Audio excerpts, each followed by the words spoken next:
Good morning. Thank you so much for joining me today.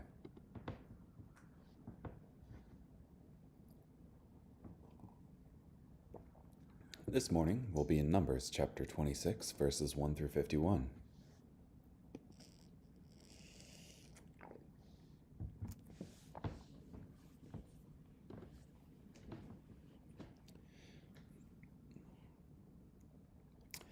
After the plague, the Lord said to Moses and to Eleazar, son of Aaron the priest, "Take a census of the whole community of Israelites from 20 years old and upward, by their clans, everyone who can serve in the army of Israel." So Moses and Eleazar the priest spoke with them in the plains of Moab, by the Jordan River across from the Jericho. They said, "Number the people from 20 years old and upward, just as the Lord commanded Moses and the Israelites who went out from the land of Egypt."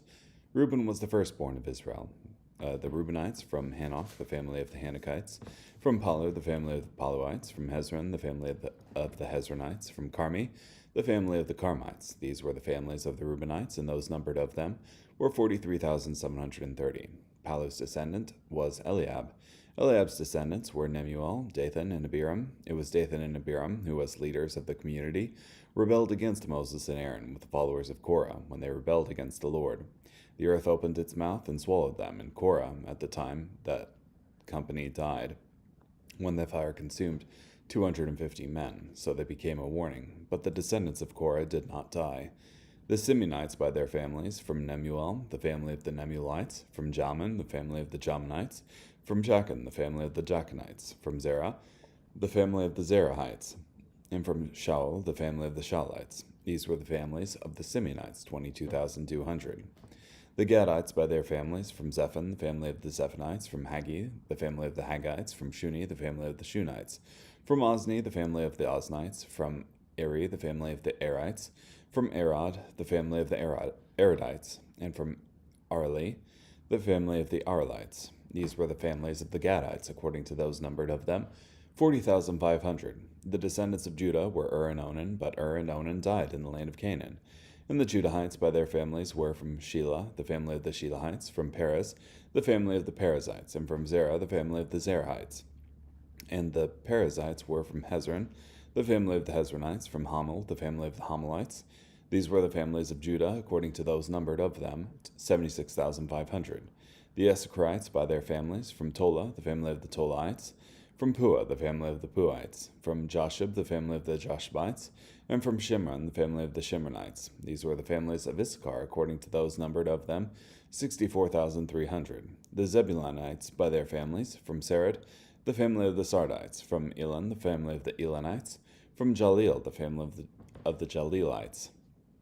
These were the families of the Zebulonites, according to those numbered of them, 60,500. The descendants of Joseph by their families, Manasseh and Ephraim. The Manassites, from Machir, the family of the Machirites. Now Machir became the father of Gilead; from Gilead, the father of the Gileadites. These were the Gileadites; from Iezer, the family of the Iezerites; from Helek, the family of the Helekites; from Asriel, the family of the Asrielites; from Shechem, the family of the Shechemites; from Shemida, the family of the Shemidaites; from Hepher, the family of the Hepherites. Now Zelophehad, son of Hepher, had no sons, but only daughters, and the names of the daughters of Zelophehad were Mahlah, Noah, Hoglah, Milcah, and Tirzah. These were the families of Manasseh. Those numbered of them were 52,700. These are the Ephraimites by their families, from Shuthelah, the family of the Shuthelahites; from Becher, the family of the Becherites; from Tahan, the family of the Tahanites. Now these were the Shuthelanites. From Eran, the family of the Eranites. These were the families of the Ephraimites, according to those numbered of them, 32,500. These were the descendants of Joseph by their families. The Benjaminites by their families, from Bela, the family of the Belaites; from Ashbel, the family of the Ashbelites; from Ahiram, the family of the Hiramites; from Shupam, the family of the Shupamites; from Hupam, the family of the Hupamites. The descendants of Bela were Ard and Naaman; from Ard, the family of the Ardites; from Naaman, the family of the Naamites. These are the Benjaminites, according to their families, and according to those numbered of them, 45,600. These are the Danites by their families, from Shulam, the family of the Shulamites. These were the families of Dan according to their families. All the families of the Shuhaites, according to those numbered of them, were 64,400. The Asherites by their families, from Imnah, the family of the Imnahites, from Ishvi, the family of the Ishvites, from Beriah, the family of the Beriahites, from the Beriahites, from Heber, the family of the Heberites, from Malkiel, the family of the Malkielites. Now, the name of the daughter of Asher was Sarah. These are the families of the Asherites, according to those numbered of them, 53,400. The Naphtalites, by their families, from Jaziel, the family of the Jazielites, from Guni, the family of the Gunites, from Jezer, the family of the Jezerites, from Shelam, the family of the Shelamites. These were the families of Naphtali, according to their families, and those numbered of them were 45,400. These were those numbered by the Israelites, 601,730. Then the Lord spoke to Moses. To these the land must be divided as an inheritance according to the number of names. Oh, I've gone too far. Yeah, those numbered of the Israelites were 601,730, which I think was fairly similar to the number that was given previously, but the distribution is now fairly different.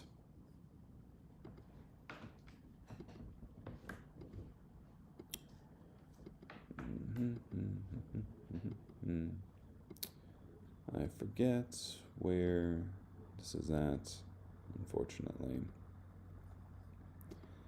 It might be originally... Oh, no, it's in chapter 1. Go figure.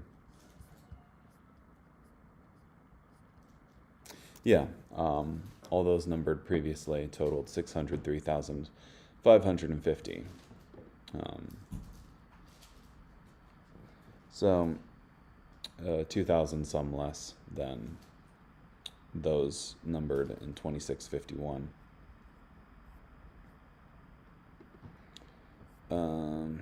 So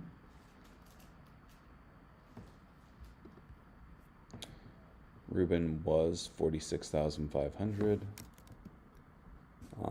He decreased to 43,730. Simeon was 59,300. He increased greatly. Well, he decreased greatly to 22,200, lost 30,000 some. Tribe of Gad was 46,650. And he decreased to 40,500, lost 6,000 some. Judah was 74,600. And he grew to 76,500, gained about 1,000 or so. Issachar, 54,400. He grew to 64,300, so some 10,000. Zebulun was 57,400, and he grew to 60,500, some 2,600. Ephraim was 40,500.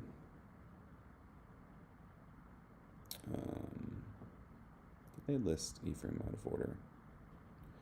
And he decreased to 32,500, lost some 8,000. Manasseh was 32,200, but grew to 52,700, some 20,000.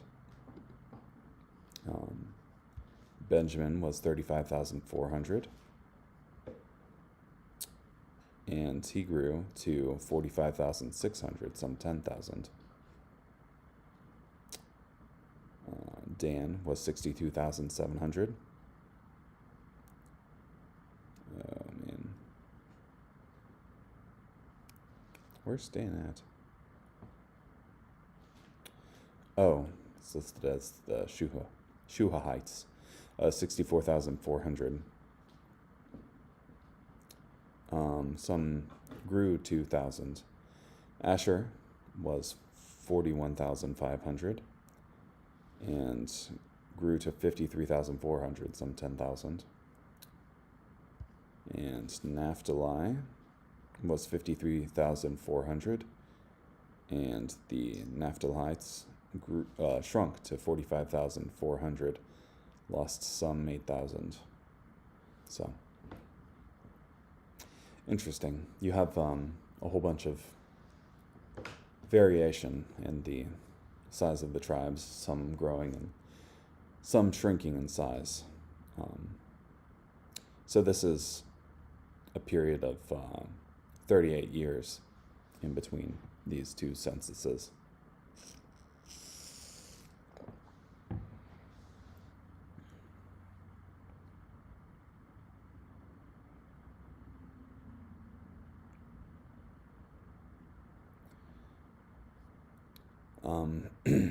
Guzik notes that Reuben shrunk.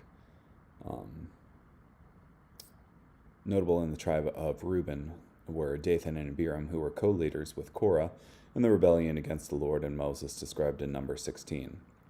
Perhaps one reason Dathan and Abiram resented Moses' leadership was because they were from the tribe of Israel's firstborn son, Reuben, yet Moses descended from Levi, a younger son, was the leader of the nation.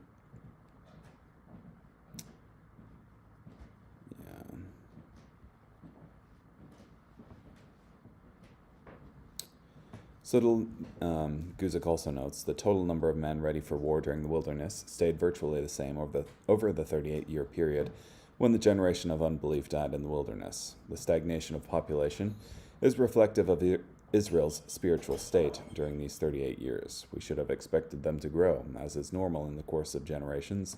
Instead, they simply stayed where they were. The 38 years in the wilderness were years of no growth, no advance, just going in circles until the generation of unbelief had died, and a generation of faith had arisen, a generation bold enough to take the promised land.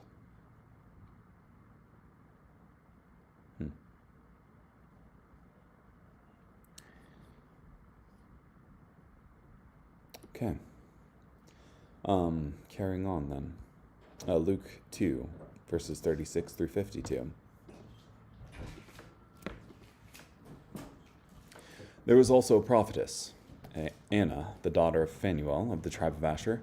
She was very old, having been married to her husband for 7 years until his death. She had lived as a widow since then for 84 years. She never left the temple, worshiping with fasting and prayer night and day. At that moment she came up to them and began to give thanks to God and to speak about the child to all who were waiting for the redemption of Jerusalem. So when Joseph and Mary had performed everything according to the law of the Lord, they returned to Galilee, to their own town of Nazareth. And the child grew and became strong, filled with wisdom, and the favor of God was upon him. Now Jesus' parents went to Jerusalem every year for the feast of the Passover. When he was 12 years old, they went up according to custom. But when the feast was over, as they were returning home, the boy Jesus stayed behind in Jerusalem. His parents did not know it, but because they assumed that he was in their group of travelers, they went a day's journey. Then they began to look for him among their relatives and acquaintances. When they did not find him, they returned to Jerusalem to look for him. After 3 days, they found him in the temple courts, sitting among the teachers, listening to them and asking them questions. And all who heard Jesus were astonished at his understanding and his answers. When his parents saw him, they were overwhelmed. His mother said to him, "Child, why have you treated us like this? Look, your father and I have been looking for you anxiously." But he replied, "Why were you looking for me? Didn't you know that I must be in my father's house?" Yet his parents did not understand the remark he made to them. Then he went down with them and came to Nazareth and was obedient to them. But his mother kept all these things in her heart. And Jesus increased in wisdom and in stature and in favor with God and with people.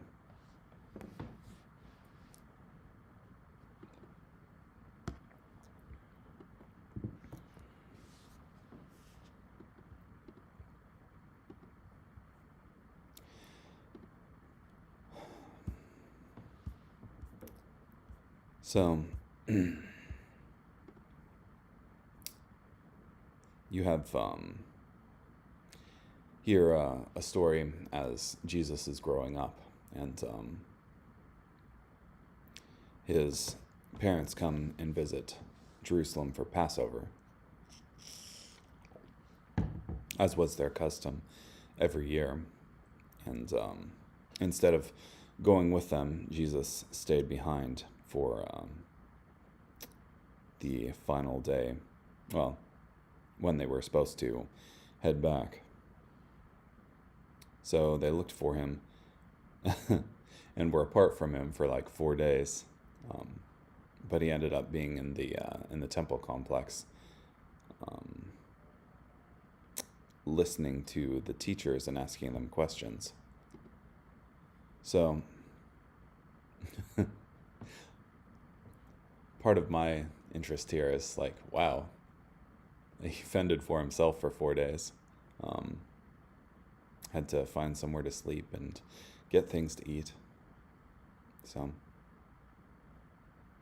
it's probably relying on the grace of the people in the temple complex. Also, you had female prophetess. What was it? Anna? There as well. Yeah. But I recently heard some Muslim talk about Luke 2:52 in particular, and Jesus increased in wisdom and in stature and in favor with God and with people, and used it as some sort of polemic against Jesus' divinity. That is, how could he increase with wisdom and stature and favor with God and with people if he was God? And I think this is just a point that's sorely lacking when it comes to comprehension amongst the Islamic community, but we don't believe that Jesus is only God. We believe he was truly God and truly man, and thus every stage that a man goes through in his development, Jesus also went through. So I suppose that summarizes it.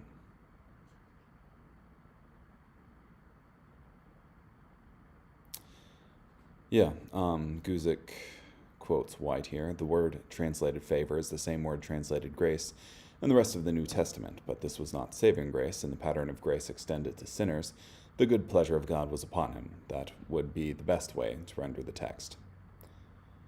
Jesus was not born a Superman. He developed as he grew. He passed through a natural but perfect spiritual and physical development. At every stage, he was perfect for that stage. Yeah. Carrying on, Psalm 60, verses 1 through 12. O God, you have rejected us. You suddenly turned on us in your anger. Please restore us. You made the earth quake. You split it open. Repair its breaches, for it is ready to fall. You have made your people experience hard times. You have made us drink intoxicating wine. You have given your loyal followers a rallying flag so that they might seek safety from the bow. Selah. Deliver by your power and answer me, so that the ones you love may be safe. God has spoken in his sanctuary. I will triumph. I will parcel out Shechem. The valley of Succoth I will measure off. Gilead belongs to me, as does Manasseh. Ephraim is my helmet. Judah, my royal scepter. Moab is my wash basin. I will make Edom serve me. I will shout in triumph over Philistia. Who will lead me into the fortified city? Who will bring me to Edom? Have you not rejected us, O God? O God, you do not go into battle with our armies. Give us help against the enemy, for any help men might offer is futile. By God's power we will conquer. He will trample down our enemies. Yeah. And ultimately, that's who we should be relying on, is God. Not some vain hope of a larger force to protect us despite our wickedness, but ultimately God. Proverbs chapter 11, verse 15. The one who puts up security for a stranger will surely have trouble, but whoever avoids shaking hands will be secure.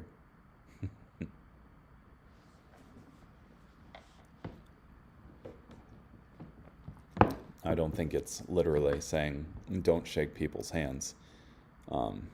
The first part is one who puts up security for a stranger will surely have trouble. That is, one who co-signs for a person. That is, somebody's getting something expensive and they want you to be partly responsible for it. Don't do it, because, as this said, you'll surely have trouble. But if you avoid that, you'll be secure. At least from the financial trouble incurred by co-signing anyway. Okay, well, thank you so much for joining me today. Hope you have a great day. Bye.